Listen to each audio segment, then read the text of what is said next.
Bismillahirrahmanirrahim. Assalamualaikum warahmatullahi wabarakatuh. Apa kabar teman-teman hari ini? Mudah-mudahan masih tetap semangat ya. Oke, baik, pada kesempatan ini kita akan melanjutkan lagi ke pembelajaran kita, yaitu masih mengenai bahasan spektrofotometer serapan atom. Untuk di video ini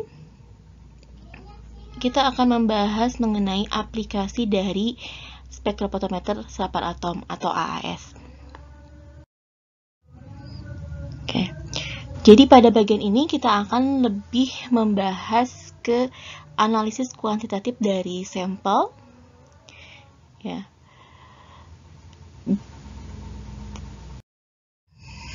Nah, apa yang menjadi dasar dari analisis kuantitatif dengan menggunakan AAS? Ini sama dengan spektrofotometri yang lainnya, yaitu dasarnya adalah hukum Lambert-Beer. Ya, pada hukum Lambert-Beer ini kan hubungan yang menyatakan bahwa absorbansi ini berbanding lurus dengan konsentrasi. Walaupun kadang ini tidak selalu hukumnya terpenuhi ya dalam membuat kurva kalibrasi, seperti kemarin sudah dijelaskan di bagian sebelumnya. Ya, seperti misalnya terlalu encer atau misalnya terlalu pekat ya, atau ada matriks pengganggu, ini hukum Beer kadang tidak dipenuhi. Nah, kemudian ada juga yang dinamakan dengan metode standar adisi. Nah, metode standar adisi ini biasanya nanti digunakan untuk meminimalkan pengaruh matriks. Ya.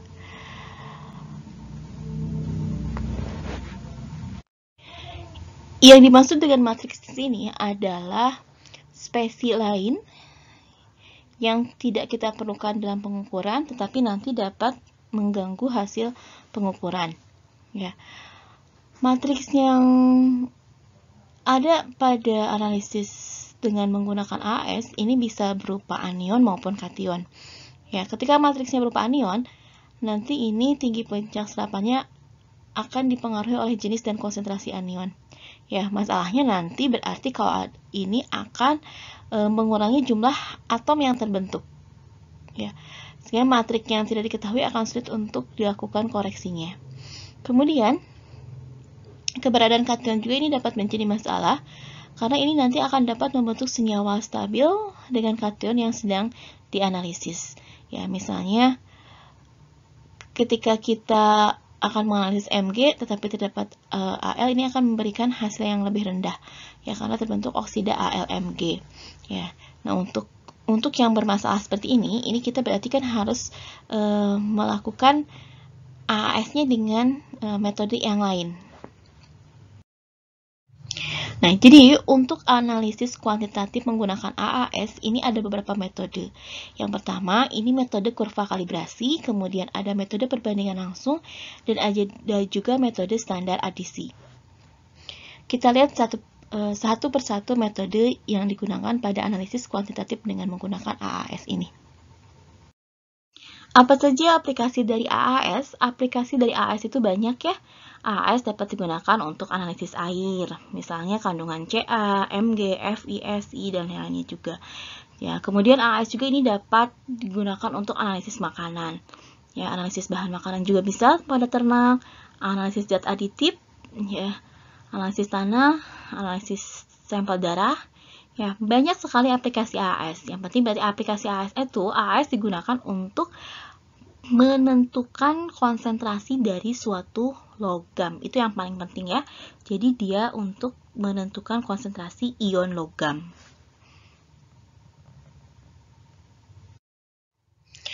Nah, sebelum ke metode, ini kita harus lihat dulu di dalam instrumen itu yang paling salah satu hal yang pentingnya itu adalah validasinya ya. Dari validasi itu yang berhubungan dengan instrumen ada yang dinamakan dengan sensitivitas dan batas deteksi. Ya. Apa itu batas deteksi dan apa itu sensitivitas? Ya. Batas deteksi ini nama lainnya adalah limit deteksi ya. Nah, jadi yang dinamakan dengan limit deteksi ini adalah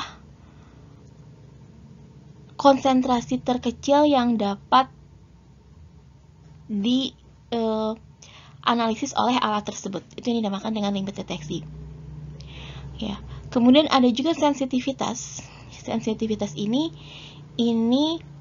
merupakan konsentrasi, ya, konsentrasi terkecil yang masih dapat memberikan sinyal serapan. Kalau pada AAS berarti dia masih memberikan sinyal serapan. Ya, jadi sensitivitas ini, ya, ini masih menghasilkan sinyal serapan. Kalau pada AS ini masih menghasilkan sinyal transmitansinya 0,99%, ya, jadi dia masih menghasilkan absorbansi 0,0044. Itu konsentrasinya, berarti berapa sih konsentrasinya yang dia dapat menghasilkan? Masih dapat menghasilkan nilai itu. Kemudian limit deteksinya ini konsentrasi terendah, ya, yang dapat menghasilkan sinyal sama dengan 2 kali standar deviasi sinyal. Ya. Nah, baik sensitivitas maupun limit deteksi ini bisa nilainya bervariasi. Ini tergantung pada suhu nyala, tipe instrumen, dan juga metode analisis.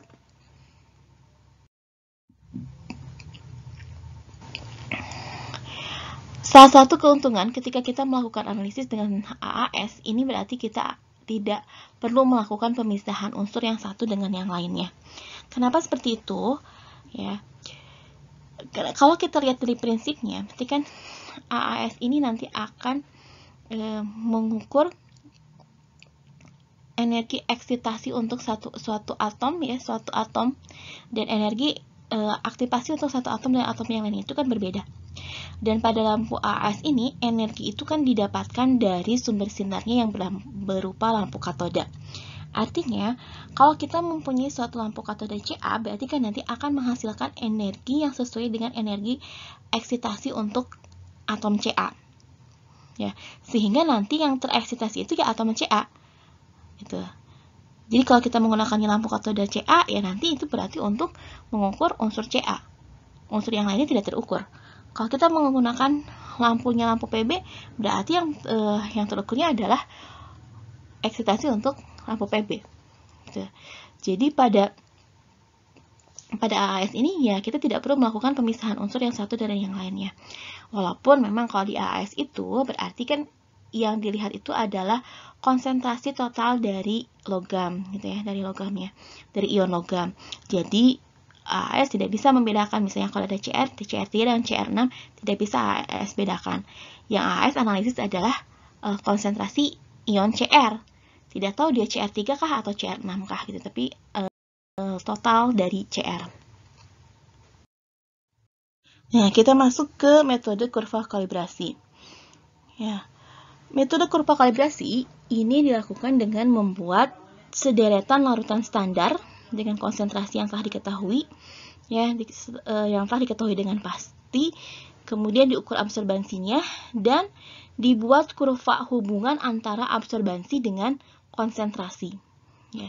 Nanti dari hubungan antara absorbansi dengan konsentrasi akan diperoleh garis linear. Konsentrasi dari sampel itu nanti dapat dihitung dengan cara memplotkan absorbansi yang terukur dalam persamaan garis linear dari kurva. Ya. Nah, menurut hukum Bir, ini absorbansi ini akan berbanding lurus dengan konsentrasi. Ya. Nah, namun demikian pada kenyataannya memang nanti akan ada penyimpangan, sering terjadi. Nah, untuk menghindari hal ini, maka kurva kalibrasi ini harus dibuat setiap kali kita melakukan analisis. Ya, jadi kurva kalibrasi ini harus dibuat setiap kali kita analisis. Metode yang kedua ini adalah metode standar adisi. Kalau tadi metode kurva kalibrasi itu kita membuat sederetan larutan standar, ya, dengan konsentrasi yang berbeda, ya, terus kemudian diukur absorbansinya. Untuk di metode standar adisi ini kita menyiapkan dulu larutan sampel dengan volume yang sama, kemudian dimasukkan ke dalam labu takar. Ya, beberapa labu takar. Ya, misalnya kita akan membuat 5 standar adisi, berarti kita siapkan 5 buah labu takar. Kemudian ke setiap labu tersebut kita masukkan larutan sampel dengan volume yang sama. Ya, kalau 1 mili berarti semuanya ditambahkan dengan sampel 1 mili. Kemudian pada masing-masing labu tersebut ditambahkan dengan larutan standar dengan konsentrasi yang berbeda. Tapi volumenya sama, konsentrasinya berbeda. Ya.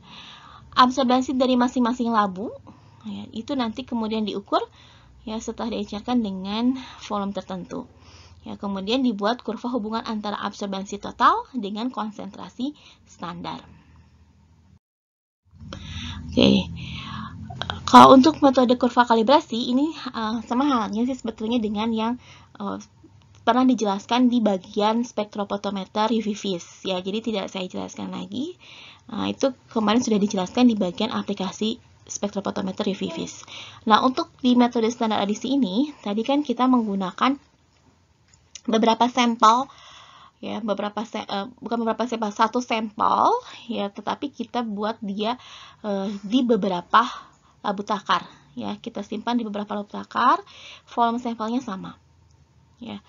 Ya, jadi metodenya jadi metodenya yang pertama kita siapkan dulu beberapa sampel, aliquoted sampel ya, sampel yang identik dengan volumenya Vx ya.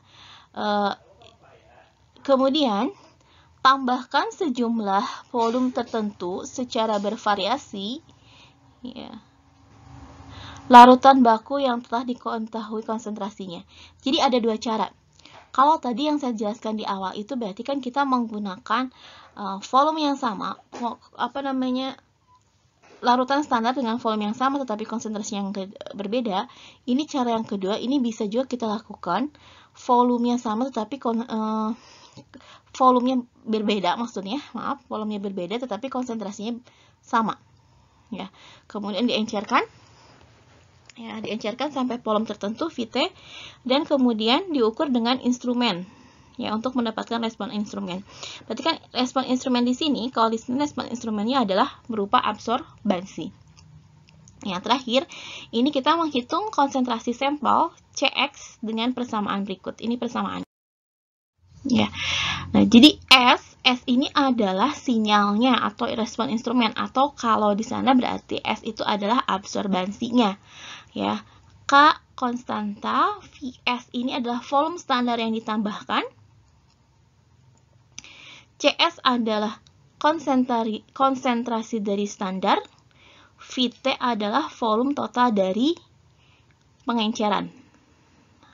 Oke, ditambah K dikali Vx, Vx itu berarti volume dari aliquot sampel. Jadi sampelnya tadi yang diambil ke dalam tabut takarnya berapa, dikalikan dengan Cx, Cx-nya itu adalah konsentrasi sampel, dibagi dengan Vt. Oke, kita sederhanakan kembali rumusnya. Kalau kita plotkan ya, volume standar dengan absorbansi, ini yang akan kita dapatkan. Jadi kita plotkan volume dari larutan standar itu pada sumbu X dan absorbansi pada sumbu Y. Ya. Jadi kan dengan cara standar di sini berarti kan kita memiliki larutan standar yang volume berbeda-beda kita masukkan ke dalam tabut takar yang berbeda yang sudah berisi dengan sampel dengan volume tertentu. Ya.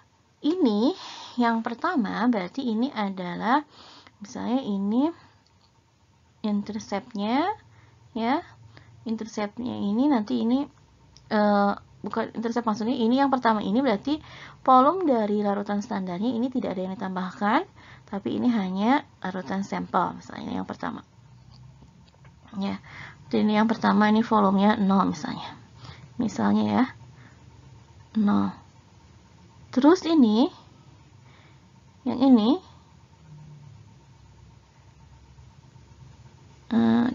maafkan nih, ini misalnya di volume yang pertama.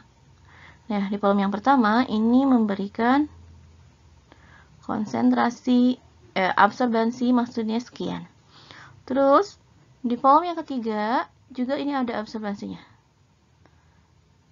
Maksudnya di volume ketiga setelah penambahan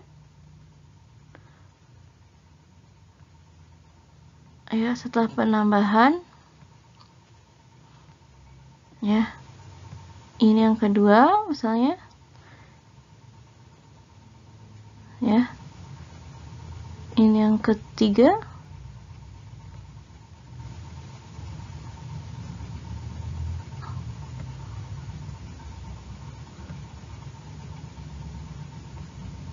ya, yang ketiga dia ada juga absorbensinya. Ini tadi yang kedua, ada juga absorbensinya. Dan ini misalnya yang terakhir.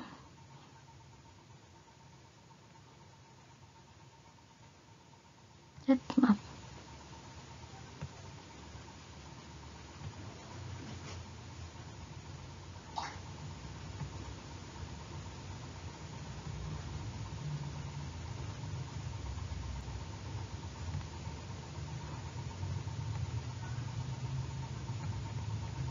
Ya, ini yang keempat.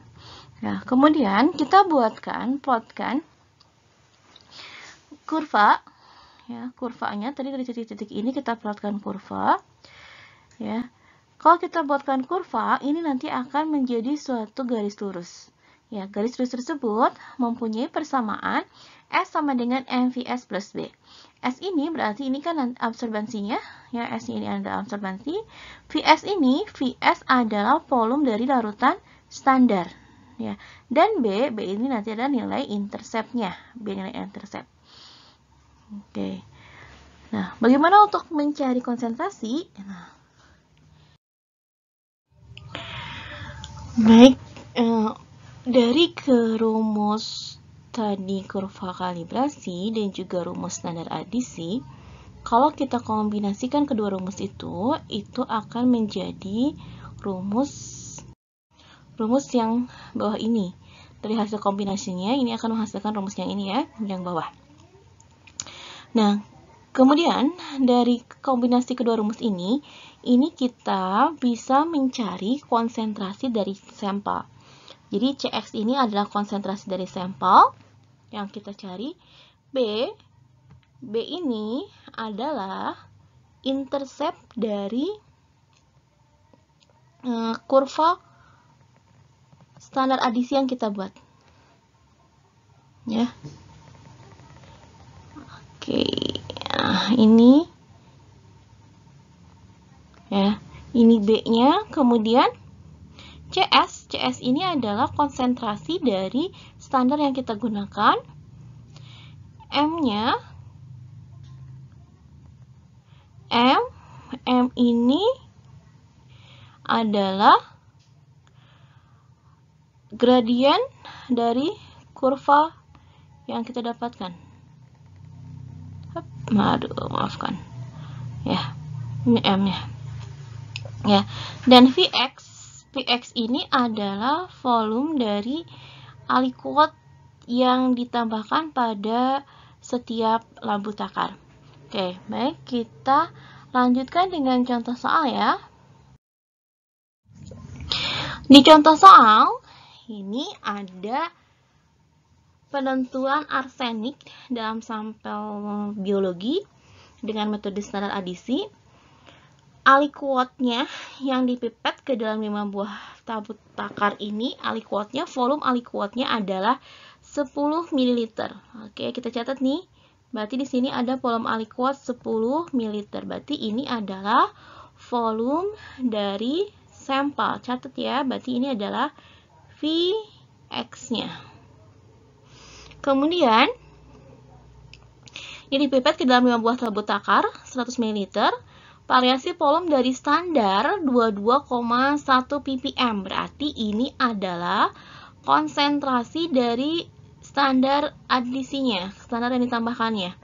Ini konsentrasinya, berarti ini yang kita tuliskan dengan CS. Oke. Ya. Variasi standar yang ditambahkannya ini 22,1 ppm. Terus ada apa lagi di sini? Udah ya, berarti itu dua data itu yang kita dapatkan. Kemudian di sini ada data kurvanya ya. Untuk di kurvanya ini ada sampel 10 mili dengan penambahan standar adisi 0, absorbensinya sekian. Kemudian dengan penambahan standar 5 mili, absorbensinya 0,195 dan selanjutnya. Nah, kemudian setelah itu kita akan membuat kurva ya, kurva hubungan antara volume, berarti volume ini disumbu X ini di sumbu X, ya, volume standar, dan absorbansinya di sumbu Y. Ya. Oke, dibuatkan kurvanya. Ini hasil kurvanya. Ya, ini hasil kurvanya. Tadi ini volumenya volume 0, volume 5, volume 10, 15, dan 20. Ya. Kemudian setelah dibuatkan kurvanya, ini yang kedua adalah kita membuat garis lurus. Membuat garis linear, ya, membuat garis linear. Kemudian nanti kita munculkan regresinya. Regresinya ini nanti akan muncul persamaan garisnya. Persamaan garisnya ini di sini persamaan garisnya, ya. Dari persamaan garisnya ini nanti kita dapatkan, ya, dari persamaan garis ini, ya, kita dapatkan M-nya adalah 0,00818 dan B-nya adalah 0,1154. Dari persamaan garis tersebut, ya, berarti kita sudah dapatkan nilai M dan nilai B. Selanjutnya, kita tinggal memasukkan M, B ini ke dalam rumus untuk mencari konsentrasi sampel.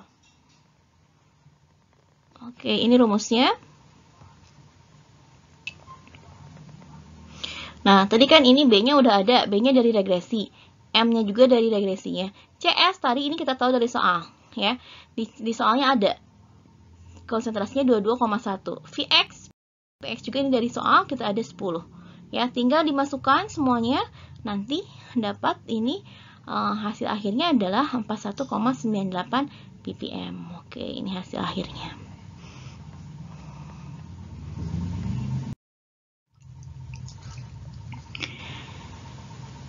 Nah, oke, kita lanjutkan lagi. Yang terakhir ini, metode adisi standar ini bisa juga kita lakukan dengan metode adisi standar 2 titik. Ya. Untuk metode adisi standar 2 titik, ini sering disebut juga dengan metode spike, ya. Nah, jadi caranya, ini kita buat dua larutan yang mengandung alikot sampel yang sama. Kemudian salah satunya ditambahkan dengan larutan standar. Ya. Jadi kita punya dua labu takar. Ya, pertama, dalam kedua labu takar itu sama-sama dimasukkan sampel dengan volume yang sama.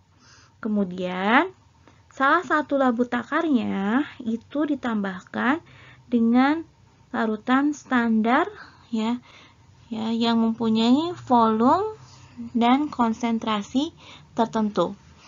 Ya, selanjutnya diencerkan hingga batas dan diukur absorbansinya. Ya, untuk menghitung konsentrasi sampelnya, ini menggunakan rumusnya CX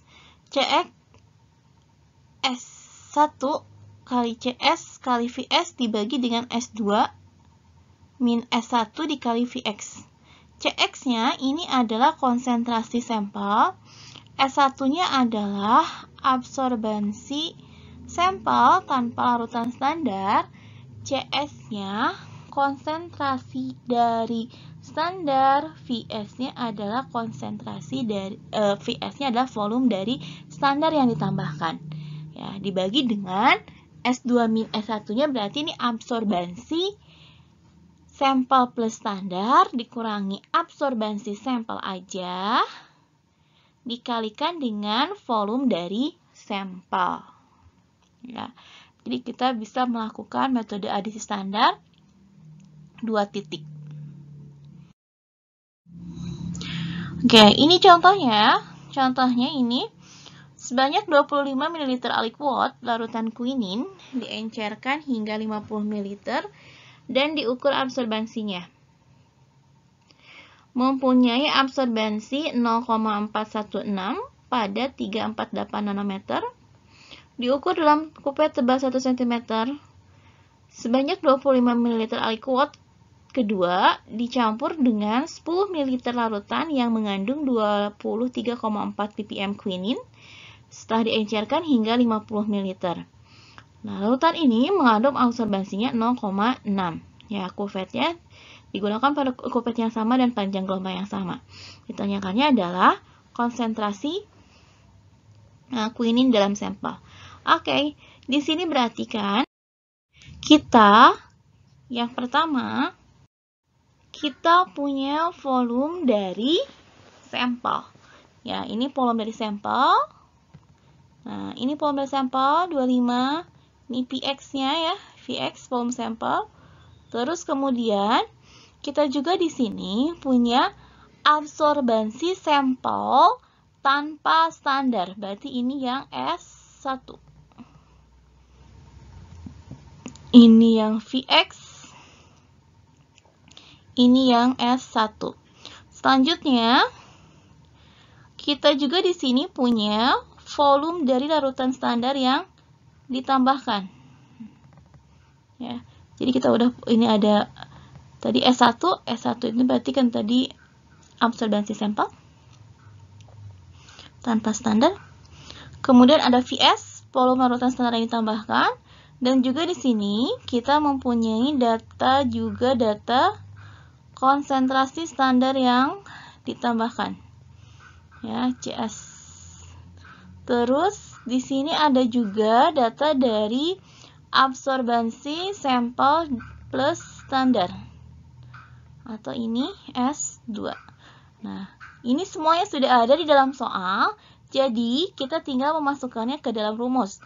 Rumusnya Cx S1 Sp kali Ps dibagi dengan S2 min S1 dikali Vx. Oke, ini dimasukkan, angka-angkanya dimasukkan, dan dapatlah hasilnya 20,07. Oke.